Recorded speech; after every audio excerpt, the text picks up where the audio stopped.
Au Togo, l'opposition a appelé à 3 nouvelles journées de manifestation contre le pouvoir du président Faure Gnassingbé. Jeudi, vendredi et samedi prochains sont les dates retenues.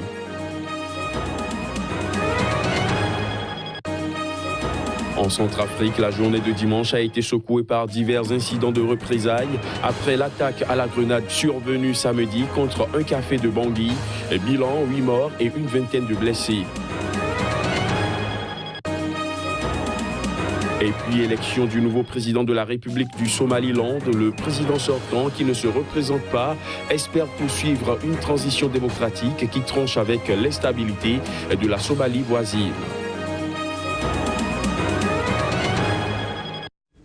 Voilà pour les titres, bienvenue à tous. Au Togo, l'opposition ne décolère pas.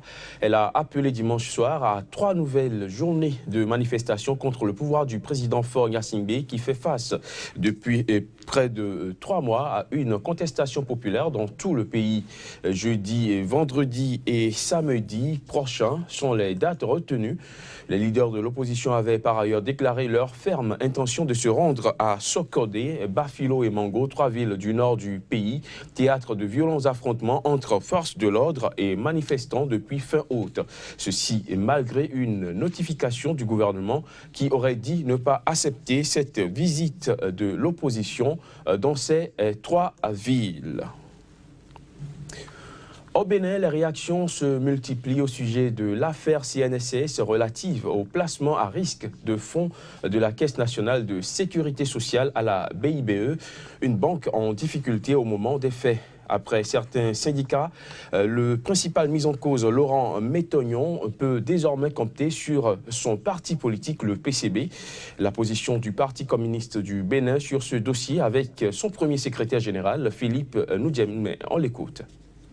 Dans la journée du 6 novembre, le ministre des Finances, Romuald Wadani, est monté au créneau, ainsi que le DG de la CNSS, Dramane Diatema.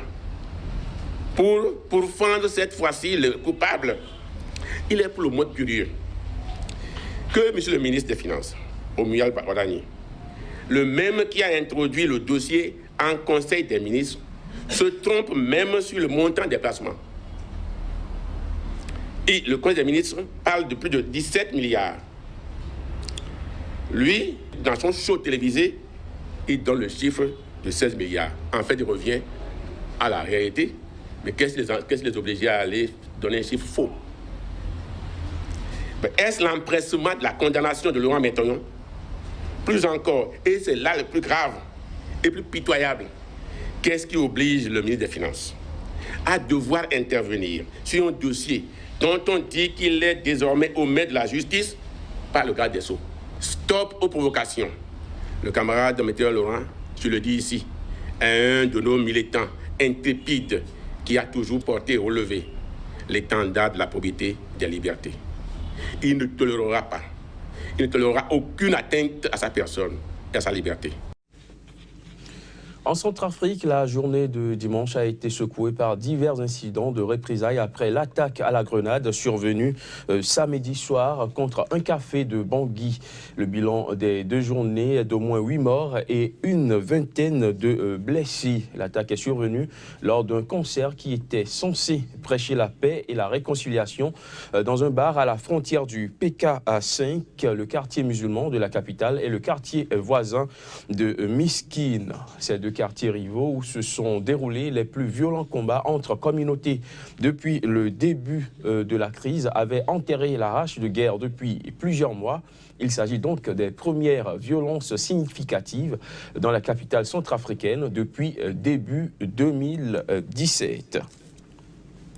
Restons en Centrafrique, plus précisément à Bambari, ville du sud-ouest du pays, qui a été au cœur d'un conflit de factions ayant fait plusieurs milliers de victimes. À présent, un calme relatif est revenu dans la ville et certains ex-combattants tentent un retour à la vie civile grâce à un programme de réinsertion de la FAO. Reportage.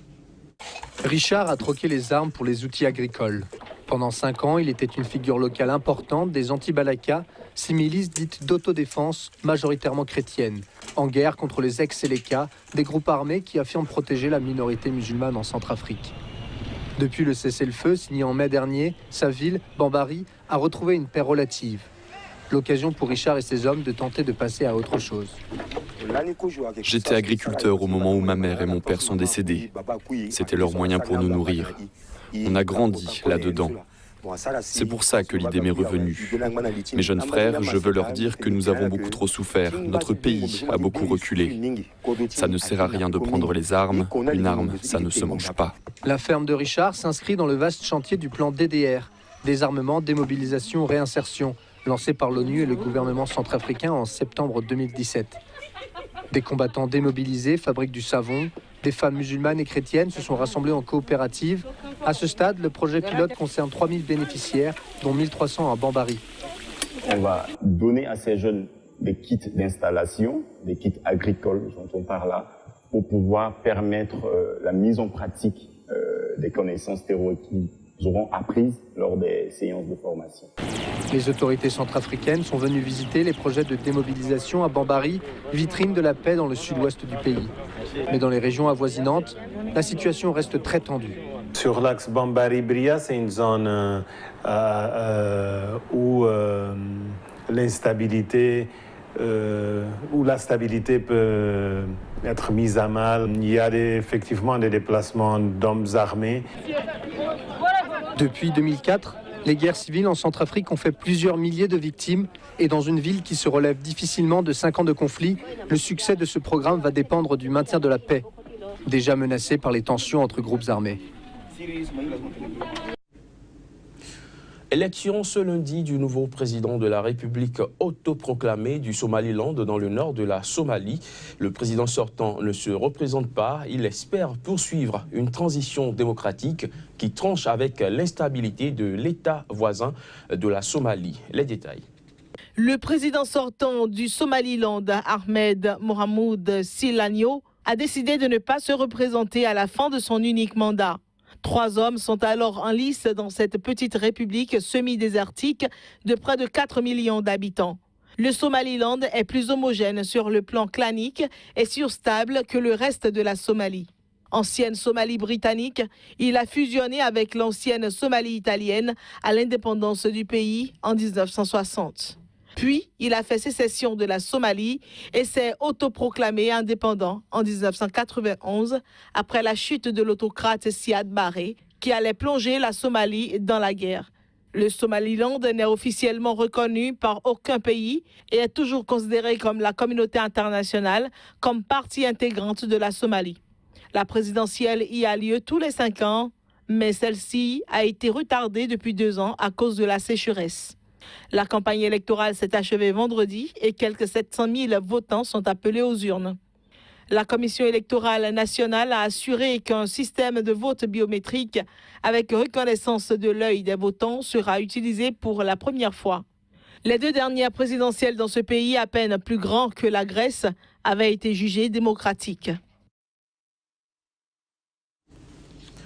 Au Soudan du Sud, le gouvernement du président Salva Kiir utiliserait l'aide alimentaire comme arme de guerre. C'est du moins ce que révèle un rapport confidentiel du comité de sanctions de l'ONU. Le constat serait particulièrement alarmant au niveau de la région de Wau, dans le nord-ouest du pays, où de nombreux combats se sont déroulés depuis 2016 entre SPLA, force gouvernementale de l'armée populaire de libération du Soudan, et groupes armés. Reportage. Des différentes opérations d'aide humanitaire programmées pour les zones sinistrées ou en difficulté au niveau du Soudan du Sud, une seule a pu être menée par le PAM, le Programme alimentaire mondial. Ce fut en août dernier. Sur place, les membres de la délégation y ont trouvé des civils apeurés, malnutris, obligés de fuir leur village brûlé, leurs champs détruits ainsi que leurs récoltes volées pour survivre dans la brousse avec, pour simple repas, des feuilles et des racines. Quelques 164 jeunes enfants et personnes âgées seraient aussi morts de faim au cours de l'année écoulée. Le constat crève les yeux dans la région de Wau, dans le nord-ouest du pays. Le mouvement de la SPLA, force gouvernementale de l'armée populaire de libération du Soudan, y avait mené une vaste campagne militaire entre 2016 et 2017, déplaçant près de 100 000 personnes. Mais quand les ONG ont voulu apporter de l'aide alimentaire pour alléger le niveau de souffrance, les autorités les ont systématiquement bloqués, révèle un rapport confidentiel accablant du comité de sanctions de l'ONU. Il souligne le dit rapport qu'il s'agit d'une tentative délibérée d'affamer les civils considérés comme des opposants au gouvernement. Le gouvernement de Salva Kiir a donc utilisé l'aide humanitaire comme arme de guerre, concluent les experts de l'ONU qui notent que les opérations de la région de Wau avaient été décidées au plus haut niveau de l'État. Les responsables onusiens s'inquiètent par ailleurs que les forces alliées au président Salva Kiir et à son vice-président continuent toujours d'entraver l'aide humanitaire et le travail des casques bleus au Soudan du Sud.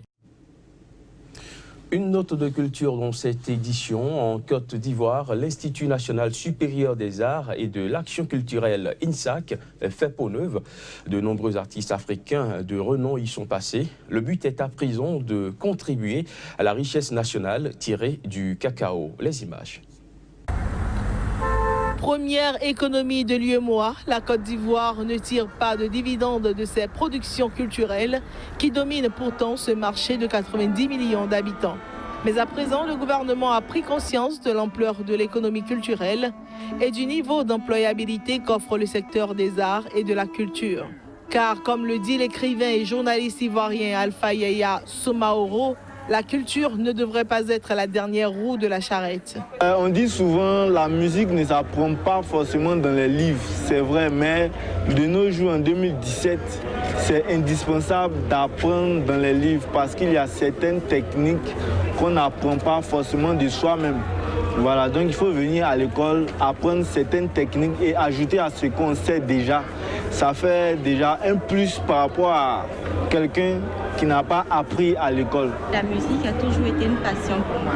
Également à l'INSAC, on apprend à être enseignant. On donne la formation pour enseigner la musique aux élèves. Et j'ai toujours adoré embrasser ce métier-là. Donc venir à l'INSAC me permet de combiner ces deux passions. La restructuration de l'école s'inscrit dans le même mouvement que la rénovation du musée des civilisations d'Abidjan. Entre 500 et 600 diplômés vont désormais sortir chaque année de l'Institut qui accueille 3500 élèves. Euphorie au Maroc après la qualification de l'équipe nationale de foot pour le Mondial 2018 en Russie.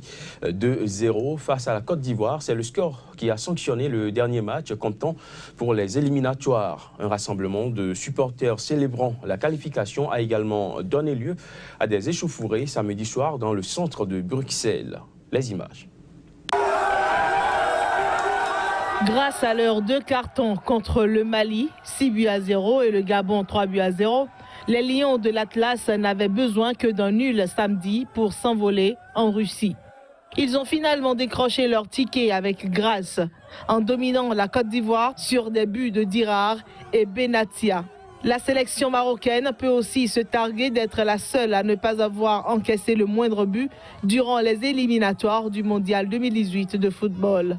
C'est aussi sa 5e qualification pour la Coupe du Monde après les éditions de 1970, 1986, 1994 et 1998. Et on est très fiers d'avoir notre équipe nationale qualifiée pour la Coupe du Monde. Donc ils ont bien joué, ils méritent cette qualification. À cette occasion-là, donc je leur envoie un petit mot, donc félicitations et chapeau bas notre équipe et nos Lions. Je suis très contente d'avoir notre équipe marocaine qualifiée à la Coupe du Monde. Il a bien joué, il mérite cette qualification. Vive le Maroc! Oh, vive le Maroc! Alors que certains fêtaient la qualification sur les marches de la Bourse de Bruxelles, traditionnel lieu de célébration sportive, la police anti-émeute a dû recourir au canon à eau pour contrôler une foule d'environ 300 personnes. Disons que Bruxelles compte une importante population d'origine marocaine.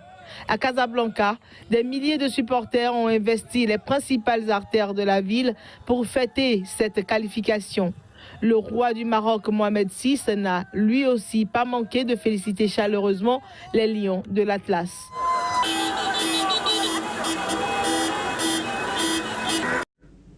Fin de ce journal, merci de l'avoir suivi.